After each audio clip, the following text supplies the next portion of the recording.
মেয়েটির কথা শুনে আহাম্মক হয়ে গেলাম। নিজে নিয়ে এসে চা খাইয়ে টাকা দিতে বলতেছে।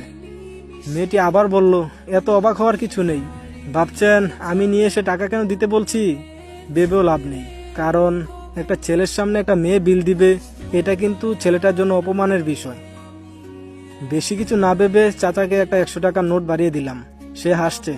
বাজান, আমার কাছে ভাঙতি নাই, বাকিটা দিতে হবে না চাচা, রেখে দিন। তারপর আবার হাঁটা ধরি। আচ্ছা, আমি না হয়ে প্রেমে ছেঁকা খেয়ে ব্যর্থ হয়ে মরতে এসেছিলাম, কিন্তু আপনি এত রাতে বাইরে কি করেন? মেয়েটি মুহূর্তের মধ্যে উত্তর দিল, ওই যে নিজের জন্য বাঁচতে সুখের খোঁজে ছুটে চলা এক গন্তব্যহীন পাখি আমি।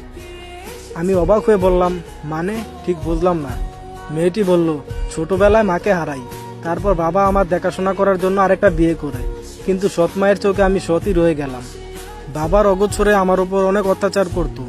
বড় হওয়ার সাথে সাথে নিজেকে পরিবর্তন করে নিলাম। আপনার মতোই আমার জীবনটা। এখন আমিও আপনার মতো বাবার চোখে বাজে মেয়ে। তাদের কথা, রাত বেরাতে ঘুরে বেড়াই, কোথায় না কোথায় নষ্টামি করি। তাই সারাদিন বাইরে ঘুরে বেড়াই। বাড়িতে গেলে হাজারো প্যান সহ্য করতে হয়, তাই শেষ রাতে বাড়ি ফেরা হয়। আমার সঙ্গী ওই বাইকটাই। যার মা নেই সে বোঝে মা না থাকার কষ্ট। তারপর মেয়েটি আমাকে বাড়ির সামনে এসে নামিয়ে দিল। আজ সে আমাকে না বাঁচালে পৃথিবীর স্বাদটা হয়তো পেতামই না। আল্লাহ সঠিক সময় সঠিক জায়গায় সঠিক মানুষকে প্রেরণ করেন, এটাই তার জীবন্ত উদাহরণ হয়ে থাকবে আমার মনে। মেয়েটিকে বললাম, আপনার সাথে দেখা হয়ে অনেক ভালো লাগলো। মেয়েটি মিষ্টি একটা হাসি দিয়ে বলল, ভালো থাকবেন আর নিজের খেয়াল রাখবেন, আজ আসি। এই বলে বাইক স্টার্ট দিল। আমি পিছন থেকে ডাক দিলাম, আমি মুগ্ধ, আপনি? সে একটু জোরে বলল, আমি উপমা হাসান রুহি, বলে টান দিয়ে চলে গেল। বাহ, চমৎকার নাম, উপমা হাসান রুহি। সকালে রিয়াকে উদ্দেশ্য করে বললাম, ভাবি আমাকে নাস্তা দাও তো, খুব ক্ষুধা পেয়েছে। কথাটি শুনে টেবিলে বসে থাকা সকলের চোখ ডিমের মতো বড় হয়ে গেল। এক রাতে গার্লফ্রেন্ডকে এত সহজে ভুলে গেল কি করে?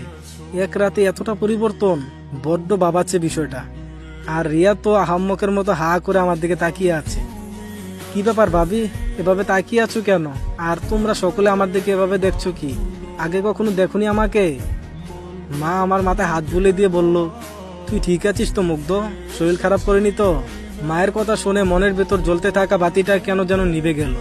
যেই মা আগে কোনো কথা শেষ হওয়ার আগে বাবা শব্দটা জুড়ে দিত, আজ সেই মায়ে আমাকে নাম ধরে ডাকে। মনটাকে শক্ত রেখে বললাম, আমি সম্পূর্ণ ঠিক আছি। আর তোমরা এমন বিহেভিয়ার করছো কেন সেটাই তো বুঝতে পারছি না।